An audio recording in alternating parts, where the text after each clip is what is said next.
We've all been there, right? That sinking feeling in your gut when you hear a weird noise, or even worse, no noise at all from one of your home's most important systems. Well, today, we're going to flip the script on that feeling. We're turning that panic into preparedness with a clear guide to one of the biggest headaches a homeowner can face, HVAC failure.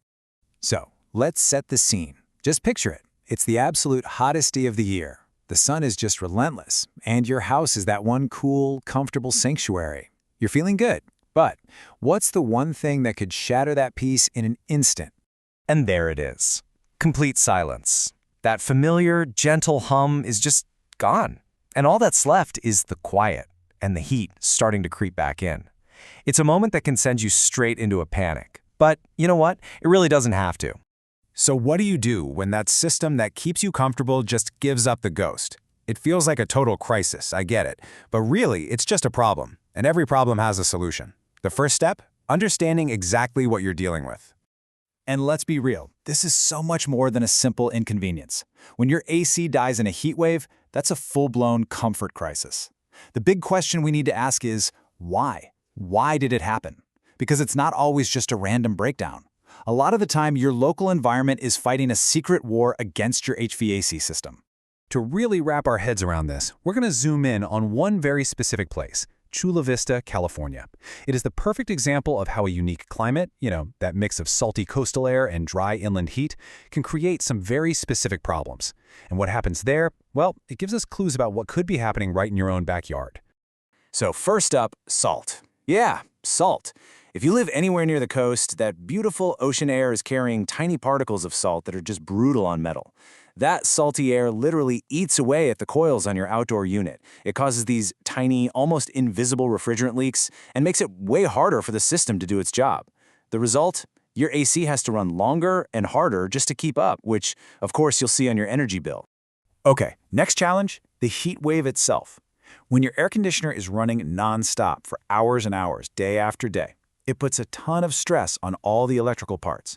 And the capacitor, you can think of it like the battery that gives the motor that first big jolt to get started, is often the first component to fail under that pressure. When it goes, your system just won't turn on, period. It's probably the #1 reason for an emergency call on a scorching hot day. And number 3, dust. In a place like Chula Vista, you get this really fine dust that can blow in from all over. Well, all that dust gets sucked right into your home and clogs up your air filter. And trust me, that's a much bigger deal than it sounds. A clogged filter basically suffocates your system. It can't breathe, and that can cause the indoor coils to literally freeze into a solid block of ice. I'm serious. Even when it's 95 degrees outside, the whole thing just grinds to a halt. So, your system is down. A technician has come out. They figured out what's wrong. And now, you're standing at a crossroads. You've got to make that big, sometimes really expensive decision. Do you just fix the broken part, or is it finally time to bite the bullet and replace the whole system? Luckily, there's a really handy rule of thumb to help you out. It's called the $5,000 rule.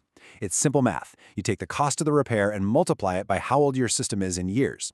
If that number is bigger than $5,000, replacing the unit is probably the smarter financial move in the long run. So for example, let's say you have a $600 repair on a system that's 12 years old. Well, 600 times 12 is $7,200. That's a huge red flag that it might be time to start shopping for a new one. And this chart here, it breaks down that decision even more clearly. Look, repairing is almost always cheaper today.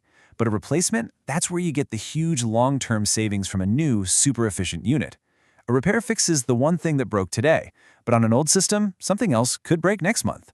A new system gives you total peace of mind and, of course, a brand new warranty. It's all about that trade-off, upfront cost versus long-term reliability. So when we say an older system, what do we really mean? Well, this is the number to keep in the back of your head. If it's been well maintained, the average HVAC system is going to last you about 15 to 20 years. If your unit is starting to get into that age range, the math on doing a really expensive repair just starts to make less and less sense. All right, so you've made the decision, you've called for help, the technician is on the way. For so many homeowners, this is where the anxiety really kicks in. You're worried about getting upsold, or maybe just confused by all the technical jargon. But I'm telling you, a professional service call should be a totally clear, transparent process. Let's break down what that looks like.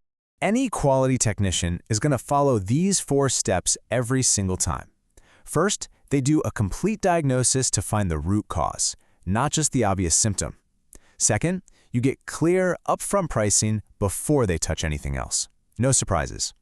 Third, they perform the expert repair. And finally, and this part is so important, they stick around to test the system and verify that everything is running perfectly before they pack up and leave. So it really all boils down to this. A true professional isn't there to confuse you. They're there to empower you with information. They won't just say, this part is broken. They'll explain why it failed and give you clear options. That kind of transparency isn't just a nice little bonus, it should be an absolute requirement. You know, we started this whole conversation from a place of panic, but we're going to end it in a place of control, of preparedness.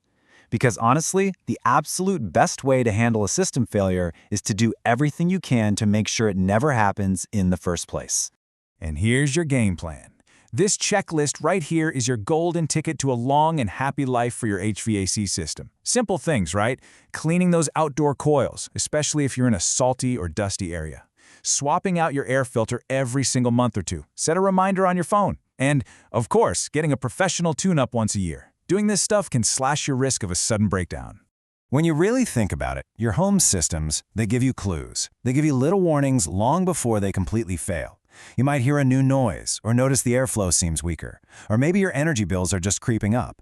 They are constantly communicating their health to you. The real takeaway here is to just learn to listen. Your HVAC system is always talking. The only question is, are you paying attention?